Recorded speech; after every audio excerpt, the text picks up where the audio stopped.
If we don't know how to take care of ourselves, we can't expect other people to know how to take care of us. You know what I mean? There's nobody who knows what we need better than ourselves. So you got to learn what that is. And then you show others, hey, Yeah. I lay on the scare, you gotta glow. You gotta glow. She had my attention, she gotta know. I'd like to welcome everyone to another episode of the Let's Get It podcast. I'm your host Zeke, and in this episode, I have Drea, who is an author and a podcast host. She hosts the podcast Conversations with Drea, which you can find out more information by clicking the link in the description below. Hope you have a nice day and enjoy the show. Thank you so much. I'm honored to be here. It's a pleasure. Nice. So, like every episode starts, what would your origin story be, and how would you like to represent it? All right. So my name is Andrea Monroe Kalima, but you and the listeners can call me Drea. I have a podcast called At Conversations with Drea. I'm also a writer. I write books, and within this pandemic, I developed a love for writing children's stories. So I'm really excited about that. And I have an exciting Brooklyn Kids back to school drive that I'm really excited about. So with regards to my origin story, I would say I've been working in the child welfare industry for the last 10 years or so. And I've had the privilege of working with children and families who are going through crisis, right? And this insight gave me a real idea of what's going on with children and families in our community. I mean, there's so many things going on that you wouldn't believe. And just the kind of person that I am, I'm always trying to find ways to help, If we don't do it for our community, then who's going to do it? I think my niche is little girls and grown-up little girls like myself who have, come from humble beginnings and have experienced things like trauma and has evolved to kind of find her place in this world.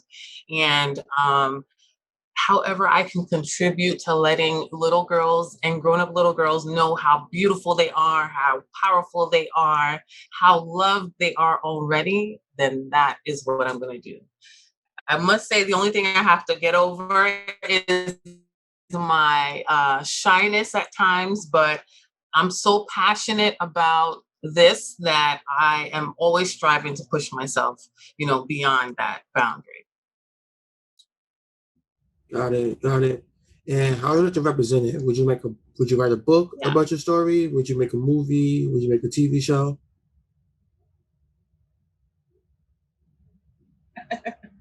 I actually wrote a book about my story. It's actually called The Emergence, and it talks about coming from a place of trauma, depression, and then finding myself, finding my identity in God, and just knowing that I'm loved already and not having to look outside of myself for love and validation from other people. And so I thought to myself, how do I translate that to children? Because it's really important to kind of capture them when they're young. And so that's when I had the idea of writing children's books. And you see them, I want to implant with very important life lessons.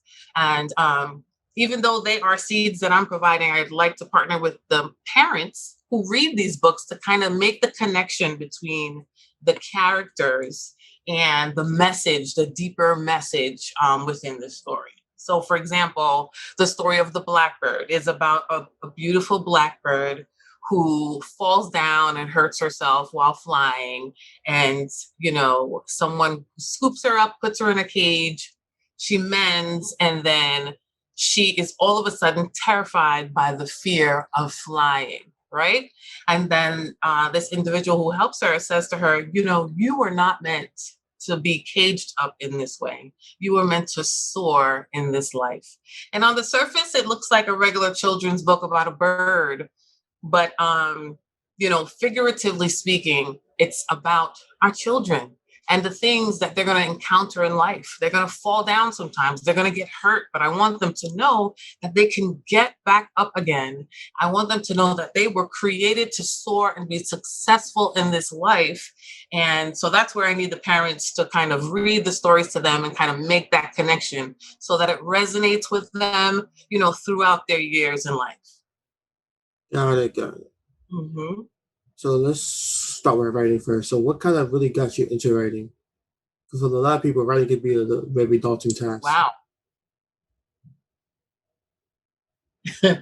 Wow. As long as I've known myself, I've loved to write since I was a little girl. Mostly it's poetry that I write. That's what I started with. Poetry is my first love language. As I mentioned, I'm very shy. So I found it to be very therapeutic to write everything down. And I have a love for language. So I'm always talking, in figurative language. And then one day, one of my mentors, Master Garth Binns, read some of my stuff and he was like, you should publish this. And so, he mentored me through that. And I published my first book back in 2007. It was a book of poetry called Within the Mask. And that's where I talked about, battles with depression, love, this, that, the other. And from there, it's just been kind of progressing. Nice. And then with your writing, are you intentional with your writing? Like, you have a goal that you want to reach with like the words, or is it more of like free flowing? I would definitely say it's intentional, right? So I want to share who I am, what I have been through, and the fact that I have evolved from it or come out of it, so that those who can relate, those who are going through similar things like I did in my past, that they know that they can also get through things and that they're not alone, because I'm just me. And if I can do it, then anybody else can. Got it. Mm-hmm. Yeah, I understand. Yes. So then, with being creative, what kind of your approach to being creative? Do you draw from? What kind of? What's like your creative style? Like My creative internal? style. Yeah. That's an interesting question. I've never really thought about that. I don't know. I draw from so many things, whether it's Les Brown, Miles Monroe, Oprah, individuals in my family, spoken word artists, motivational speakers, I don't know. I've never really kind of put myself in a box. I think that's probably because I'm still kind of defining myself, defining what it is that I do. I just know that everything that I do comes from a place of love and sincerity and just wanting to serve however I can. That's definitely my mission and my purpose. Got it. Mm-hmm. I asked that because I was speaking to one of my people who's a past guest. He was like, "Who kind of inspires you?" And I said, "Nobody," because I kind of just like create from just whatever comes to my head. He was like, "Find that person so you can learn more about creating stuff like that." Yeah, definitely. I definitely find that it's helpful to have people that we can look up to and say, hey, but at the same time, it's good for us to maintain our own individuality, And so I'm definitely trying to find that. And I don't want to be like anybody else. I want to be just Drea, because I think the more sincere you are, the more people can, feel you and connect with you instead of trying to be someone else, if that makes sense. Yeah, the T-Pain had that rant that went viral about everybody being the same. Everybody should be something different. Yeah, absolutely. So as you know, I have a podcast, Conversations with Drea, not unlike yourself. It's been a journey so far, as I told you, I'm very shy. And now I understand the reluctance of people that I ask to be on the show. Because every time I ask them to be on the show, they're like nervous and scared. I'm like, no, it's no big deal. Now you've got me in the hot seat so I can, definitely understand their reluctance. But I just think it's important to have the kind of conversations that, benefit others, so if anybody's interested on being on my podcast, please hit Zeke up or hit me up because I would love to talk to you. I definitely want to talk about things concerning little girls and grown-up little girls like myself. And then with the podcast, what kind of inspired you to start the podcast? So what else you want to talk about, Zeke? So like with the podcast, so I think you froze. Did you freeze? I froze. Yeah. We're back? Mm-hmm. Cool. So what kind of inspired you did, but it's okay, I can hear you. Yes, there you are. What kind of inspired you to start the podcast? Okay, good question. So within my 10 years of experience working in the child welfare industry, I realized that there was a lot happening to children, but specifically girls and their mothers that was not really being talked about. Like there's a tremendous amount of domestic violence going on in our community, and you really don't hear about it that much. And it really spiked a lot during the pandemic. The cycle of abuse, and it's just heartbreaking to see certain things like that. Sexual abuse of little kids, girls, it's still like so prevalent in our community, as well as mental health. I'm a big advocate of mental health. And I don't feel, obviously there's a big disparity between what our community has access to. But I think that we also have to address the fact that it's still seen as taboo in our community. And I think that we need to have more conversations about it so we know that it's okay if you need help to get help. And it doesn't necessarily mean, you need therapy or you need medication, but it could be, reaching out to someone, you know what I mean, who can hear you out and, help you go through what you're going through. And so that's what inspired the podcast. And I'm hoping to have some more conversations about deep topics like that. Not only that, entrepreneurs. Like I'm fascinated by entrepreneurs like yourself who, are out there grinding and doing what they have to do. I want to have more conversations with individuals like that because it inspires me. That's who I want to become, a successful entrepreneur, not just someone who's clocking a 9 to 5. You know what I mean? So if you're out there, guys, get in contact with me. And then with that, before we continue different, so how does your shyness come out in the podcast, or are you like able to manage that? I think it does, I guess, because I can feel what I'm going through. But most people, they're like, oh, you're not shy. They don't see it, but I can feel it.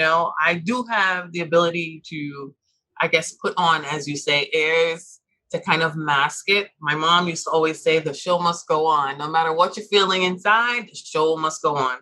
If you're fearful, you get out there and you do it anyway. So there are times when I'm relaxed and there are times when I'm nervous. Like right now, I'm nervous being in the hot seat. I don't know if it's apparent to you, but I can certainly feel it. But I am not going to allow that to stop me, from being here, being present with you and getting the message out, because it's more important than my shyness. You know what I mean? Yeah. Me, I don't really like talking too much. Yeah. But I also know how to just talk when I need to, but like depending on the situation. Yes, I saw on your Instagram, you refer to yourself as an omnivert, right? Yeah. I love that. I love that because I'm definitely an introvert and an extrovert when needed or in certain situations where I feel comfortable. But mostly I'm a quiet person, but you know what? Sometimes when it comes to what we want to do in life, we're gonna have to push past that. And I'm trying. I'm trying to do it. So I've made a commitment to myself to post more, to talk more, and even if I don't have guests, to record more to get the message out. Mm-hmm. How do you feel about you? Does it impact your ability to um, record your podcast? In terms of recording the podcast, no, because I like talking and communicating with people. It's more like I like being around people. So if I have a group Yeah, of friends, I might be the quiet one, just watching and absorbing the essence of the yeah, situation. right. But if need be, I need to either take charge or I need to say something. I'm not Hmm. gonna be afraid to say it. Right. Oh yeah, that's definitely me. I may be shy, but I can stand up for myself and speak and advocate for myself and my loved ones if need be. You know what I mean? So yeah, it's Yeah, definitely situational. I I feel like hear it's just like you. Hmm. my nature and my nurture together because like my nature is more people going, outgoing, and then my nurture is more of being I guess like just being quiet and just watching situations happen at first and then reacting. So it's Yeah, pretty much like a I mixture of hear you. those two. Yeah, that's a good thing to be, right? To kind of observe before you react. Because some people, as we know, they just boom, they're reacting, and then there are all these dominoes that trickle down, these consequences. So it's a good thing to observe before you react. You Yeah. know? Yeah, definitely, definitely. And then I guess just hear my voice in recording. I'm still trying to get used to that. Hmm. It's like, Yeah, tell me about it. I never get used to that. I never get used to that. Sometimes I just play it in my car and I listen. So I try to hear what other people will hear, you know? Yeah. But it gets easier as it goes on. It gets easier. It sure does. But I love mhm. it though. I really enjoy it. Yeah. And you get to meet great people, right? I've seen Yeah, some of your your posts. So you've had some pretty cool guests thus far. That's pretty awesome. Yep. yeah. Then what else? Yes, let's talk about my Brooklyn Kids Back to School drive. Yes, Yep. I'm so excited about this. So, the pandemic has hit our communities very hard.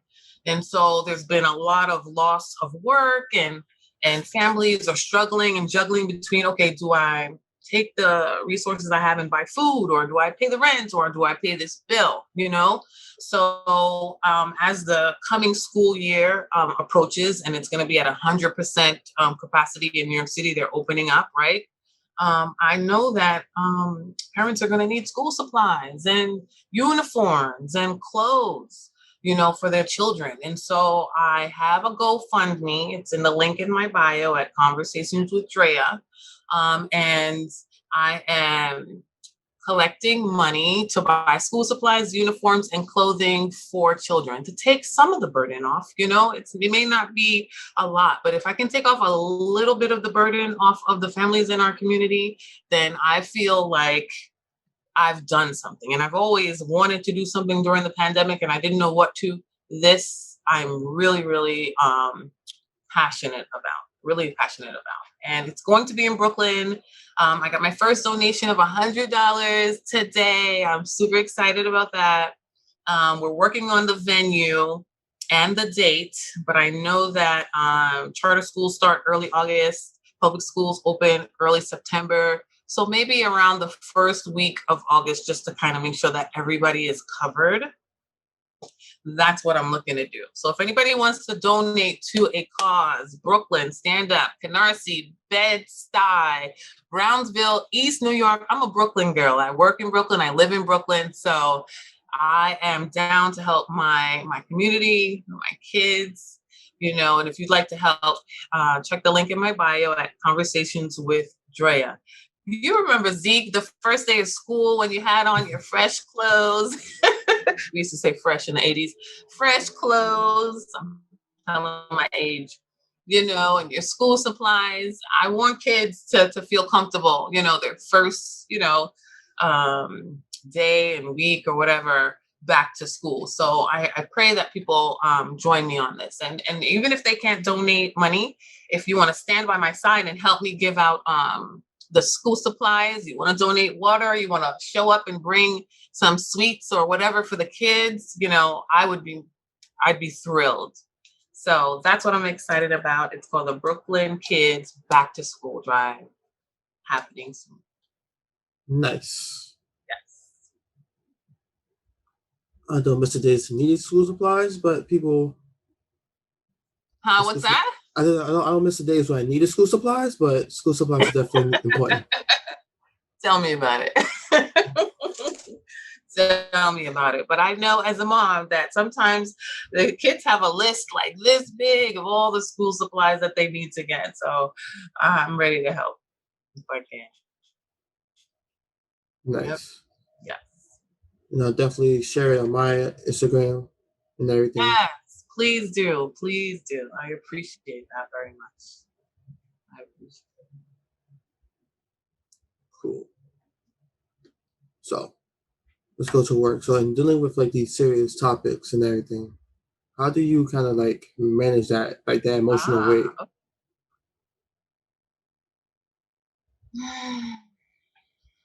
You know what? Stress used to be a big part of my life. I just transitioned from one job to another, all within the child welfare field. And the stress was really killing me, and there was a lot of what they call vicarious trauma, seeing families go through all this.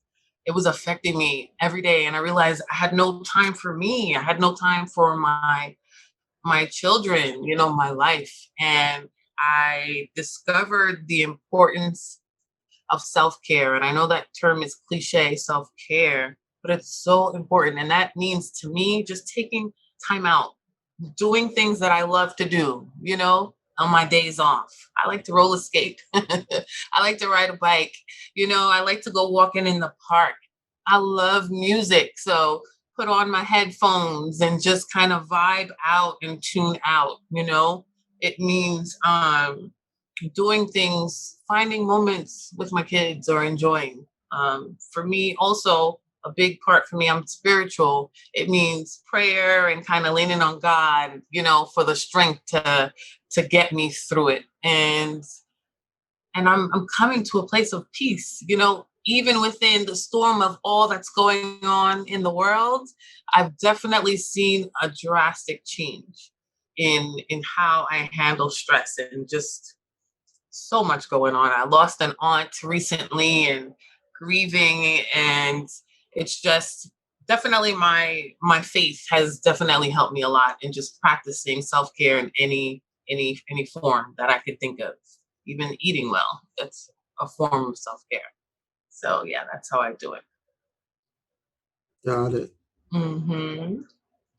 I definitely feel that way with self-care over the couple of years. Everybody's like, let's just stop and take care of ourselves. Yes. If you don't take care of yourself, number one, who's going to do it for you? Number two, how can you take care of anybody else? And comes a point where you see that you're giving, doing, and you're like falling apart. You got to say, hold up for a second. I got to take care of me, and it's not being selfish. It's just so important. It's just the way that it's supposed to go, for a better quality of life. And it's working. It's working. Yeah. I think kids do that like naturally, where they don't want to do something. Yeah. They don't feel comfortable with, but like a lot of times parents don't understand, like it's like they're doing self-care is more of like just do what I say. I didn't hear you that well. You were saying kids. Can you repeat that for me? I think some kids do that naturally, like self-care, when they kind of just shy away from things, but then like parents don't understand. Oh yeah, my daughter is infamous for that. My daughter is infamous for that. She'll withdraw from everybody and everything that's going on and find a little quiet place and just, read or do something, that centers her. And she was a child who got a lot of anxiety, especially with the remote schooling and all that. And so she would freak out like right before school. And then she herself realized, okay, I'm going to get up a couple of hours earlier and she gets on her phone and she reads these little stories or whatever. And you hear her laughing early in the morning, but it centers her and prepares her at a relaxed pace so that she can have a more productive day in school. So yeah, I was so impressed by her. and she taught me something, so now when I get up for work in the morning, I get up early and I go sit down in the corner and I have my coffee and pray or listen to some motivational thing on YouTube, that gets my mind right, my spirit right before I go out and face the day. And you wouldn't believe how helpful that is. So kids could definitely benefit from doing that as well. However, in whatever shape or form they want to do it. It's all part of self-care. Yeah. Mm-hmm. Then self-care. Self-care definitely needed. Yeah. If we don't know how to take care of ourselves, we can't expect other people to know how to take care of us. You know what I mean? There's nobody who knows what we need better than ourselves. So you got to learn what that is. And then you show others, hey, I need time to myself. Yeah, don't get me started. I could talk about this all day. This guy on TikTok was like, when he first got to therapy, how he wanted to be a husband, a father, worker, and then the therapist like, what about you? And then he kind of realized he kind of forgot about himself. Oh, I lost you. Is it back?